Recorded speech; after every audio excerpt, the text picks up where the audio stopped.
Hey teachers, have you ever given a test and been disappointed with the results? And when you speak to your students, you realize that they just don't know how to study. Students often have bad habits when it comes to studying. So how do we get students to stop cramming and start deliberately practicing? I'm Dan and I teach high school psychology. Many of my students are taking their first AP course, and much of my work involves helping high school students develop the academic skills and habits that they will use in college. In this video, I will share how I use Albert.io to promote independent and deliberate practice. We'll dig into my philosophy and the psychology of building better test takers that are college ready. So let's go. In the beginning of the school year, I always assign a brief teacher-selected quiz using the assignment tab. This allows me to identify and support students who are having trouble accessing the platform. Let me show you how to set up an assignment. First, I go to classes, and you can see that there are 3 classes here. For period B, there are 29 enrolled students and 2 pending invitations. So in the beginning of the year, I would check these pending invitations to make sure that these students are still enrolled in the class. If you take a look at period D, you'll see a summary of the class progress.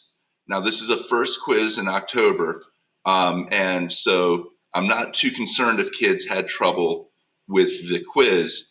I just want to know if they're enrolled. So you can see that there are 2 inactive students, and I'm going to want to check on those students to make sure that they are still enrolled in the class. Now, to set up a quiz, I'm going to go to Assignments. And you can see this is the quiz that the students took.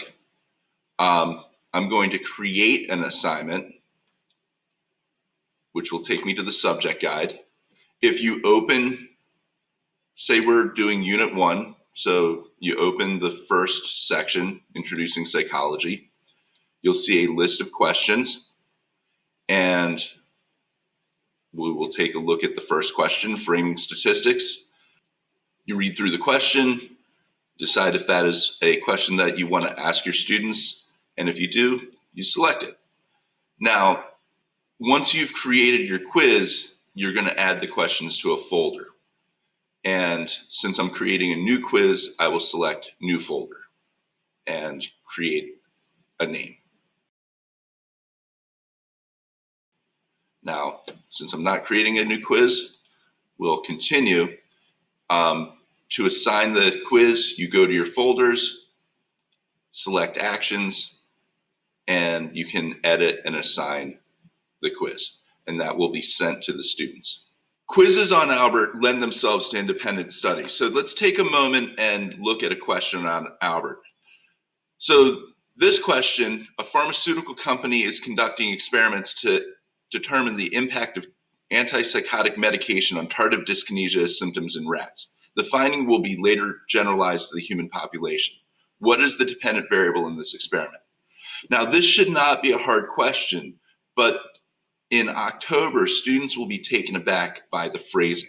Antipsychotic medication, tardive dyskinesia, generalized in human populations. So there's a lot of concepts there, but what the question is asking is, what is the dependent variable? So the dependent variable is this tardive dyskinesia. So check the solution. The answer is tardive dyskinesia. That's the dependent variable. Now, what Albert does is it gives very clear explanations of why that is the correct answer, and then it gives information about all of the other distractors. And a motivated student who is used to using this platform can use this to learn the material and to improve their test-taking performance. Other than the first assignment of the year, I rarely give formal assessments on Albert.io, or certainly not teacher-directed assessments on Albert.io. Instead, I establish an expectation that students will use Albert for self-directed and independent study. The goal is to shift the locus of control away from the teacher and to encourage students to develop independent study habits that they will use in college. I find that the more experience a student has with Albert, the more comfortable they will be with independent study. That said, some students need quite a bit of guidance and encouragement. So it's important to communicate clear expectations. If you look at the screen in front of you, you'll see an excerpt from one of my reading guides. So here is the Albert I.O. assignment. I'm counting it as a homework. I'm giving them some instructions on how to access the questions, which some students will need help navigating. The expectation is that they need to complete any 30 questions from Unit 4 Learning. And then I am giving them a time frame to work within. I'm asking them to focus on their first attempt rather than answering the question incorrectly and going back and re-answering the question a second time, which I don't feel is very helpful for them. I want to encourage growth mindset, so I don't want them to worry about getting every question right. Now, I set the expectation at 80%, and that's somewhat arbitrary. In the past, I've used 70% or 60%. I feel like if you get 80% of the questions right, I'm willing to give you full credit for the homework assignment. And then if the score is lower, I'm going to look at the pattern of how the student is approaching Albert and make a decision about how much effort they actually are putting in the assignment. I'll show you that in a moment. Albert allows you to see how much time students spend per question. And so for a 30-question assignment, if a student is spending 15 minutes on the assignment, they're going very quickly. If they spend 30 minutes on the assignment, they are working within the pace that they would need to work for an AP exam. You know, between 1 minute and between 40 seconds and 1 minute is a good time frame. Now, if you take a look at this reading guide, I've given them a schedule. So Tuesday they have to finish reading 1. Wednesday they should work on reading 2. And by Wednesday, they should be able to answer the questions on classical conditioning, and so on. And then to take a look at the reading guide, this is the first reading, and I've basically outlined the chapter for them in Cornell notes. And then on reading 2, I remind them to work on the Albert I.O. questions as well as complete the reading guide. The reading guide really allows me when students are in school, allows me to walk around the classroom and see that students are completing their work, completing their reading every day, and it allows me to give them immediate feedback. I find that with distance learning, it's been a little bit more of a struggle trying to keep students on track. And again, I feel that Albert I.O. is actually a pretty good way of tracking student participation in the learning process. Providing clear feedback is essential in promoting effective study habits. At first, students will fixate on getting the right answer. However, let's keep in mind that the goal here is to promote effective study habits, and we're trying to help students develop a growth mindset. That means that it's okay to get some questions wrong, provided that the students take the opportunity to understand why they had trouble with a particular question. This is how I use the Insights tab to monitor student growth and identify areas for improvement. When you take a look at your class screen, it will give you a summary of student performance. You can get more detailed information by using the Insights tab. When you click the Insights tab, it gives you valuable information like how much time a student spent on an assignment, how many questions they answered, and then what is their score. You can use the bar on the left to toggle the date range for the assignment. So this is currently set from September to December, but you could easily take a look at what students did in the month of November. I am most interested in students' first attempts. So you can take a look at their most recent attempt, and that is the default setting. But what I'm interested in is how students do the first time that they take the quiz. And you can see that by looking at the average accuracy goes down dramatically when you look at the first attempt. That's because a student answering a question can answer a question a second time and get it correct. And that second attempt does not give you very much information about the student's effort. When I look at the percentage accuracy, I tend to keep in mind that there are 5 choices on an objective AP, on the multiple choice AP question test. And so 20% is random probability. So 40%, it means that the kid is doing twice as well as random probability. 60% means that they are in line to score, like a 3 on the AP exam. And then, 100%, you don't see that very often with a longer assessment. And so I would tend to take a very close look at how a student is earning 100% and whether that actually looks like their actual test scores. So, somewhere between 60 and 80% is not a bad score if a student is studying, if the student is using Albert.io for test preparation. Once my students have completed their first independent review, I go into the Insight tabs and evaluate their progress. There's 3 general patterns that I'm looking for. Students that are doing well, I want to see how they're approaching the assignment. Students that are not doing well, I want to see if they are rushing through the assignment.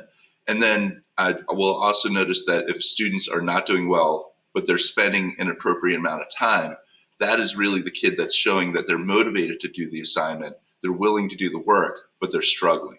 That is a kid that you're going to want to reach out to and try to help. So let's take a look at a student that is doing pretty well. So this student, I set the date range for November 30th through December 4th, which was when the assignment was due.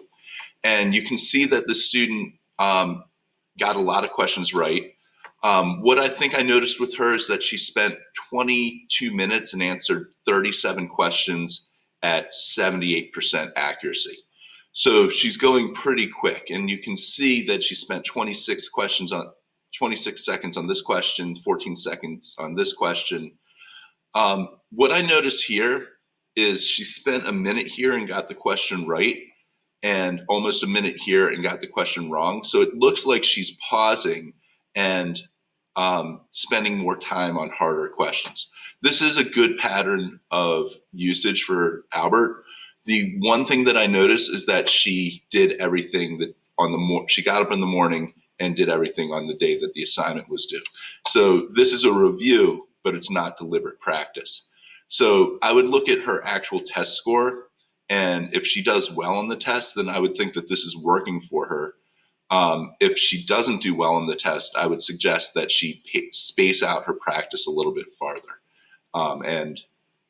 and see if that helps improve her performance. In this second example, you have a student that is going through the motions of doing the assignment, but they're not studying, they're not practicing, they're just trying to get the assignment done. So what the student has done is they are going through, they're answering the questions very quickly. They answered 20-something questions in under 10 minutes. And then they went back and they answered the questions a second time and got 100%. So this is a student that you're going to want to take aside and really try to get them to buy into the idea of deliberate practice and studying, because they're just not doing it, and they're going to continue this pattern until you convince them that they need to stop doing that. This third student is somebody who I find very fascinating and really can benefit from using Albert.io.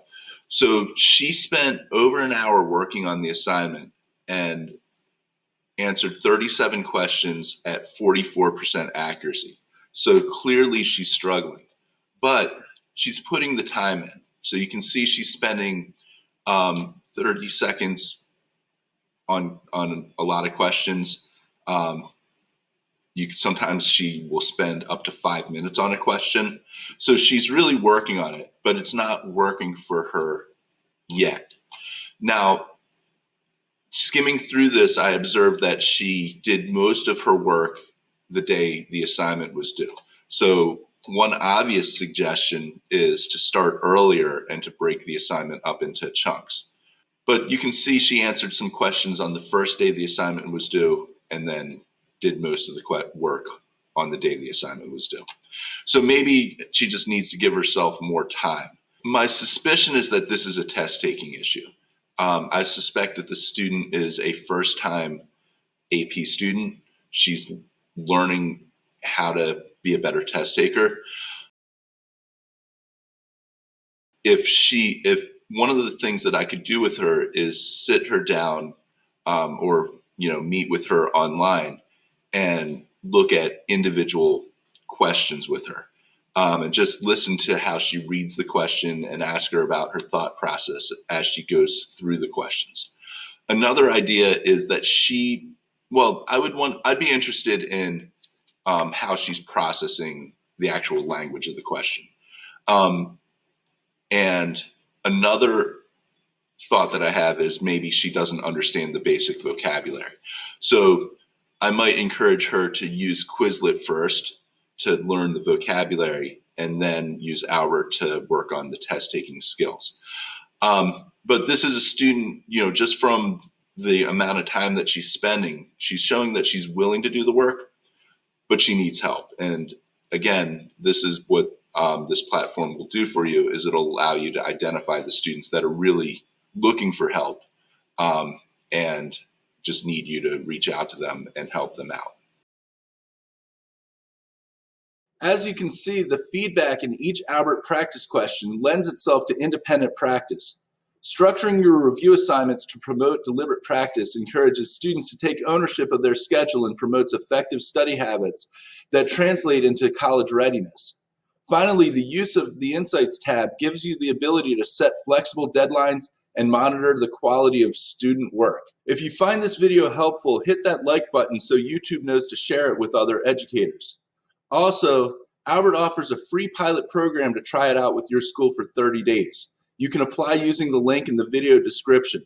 This way you can see for yourself if it would work well with your school. Thank you all for listening, and stay safe out there.